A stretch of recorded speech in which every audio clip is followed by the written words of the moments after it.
And I was wondering, like, I feel like as from the outside, and naturally, and you talk about this later on in the book, how we see people as this like slither of who they are, and people have a public profile, and that becomes their brand. And if you look at it from the outside, you see Steve Jobs and yourself having this competition, envy, jealousy, kind of like arch rival, nemesis kind of portrayal. What was it actually like? Because it in the book it comes across much more inviting than that, as opposed to this kind of harsh rivalry. Well, I had a fantastic relationship with Steve. Early on, I got to do the basic, which they called AppleSoft, that went with every Apple II computer. So I worked with both Jobs and Wozniak to get that done.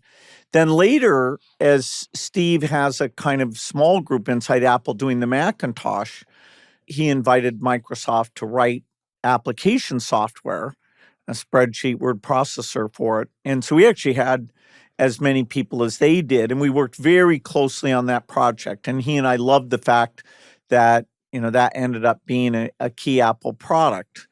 Then he leaves Apple. I talked to him about Next, but I never thought that computer would do that well, so he was disappointed.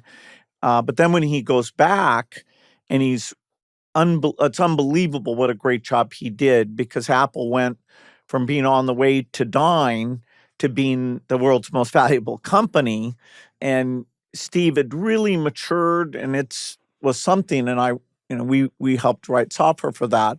Then later, when Steve is sick, we had about 5 different conversations where we got to talk about kids and, had computers done well, and, where he was pretty thoughtful.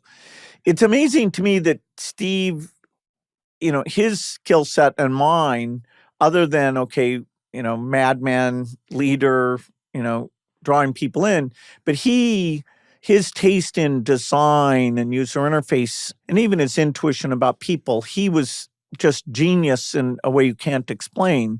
He didn't look at code and write code, whereas, my thing is, hey, I'm an engineer, here's the code, let's make it faster and smaller. So actually that allowed us to get along, because, what he was super good at, I was not good at. I envied those just incredible talents that he had.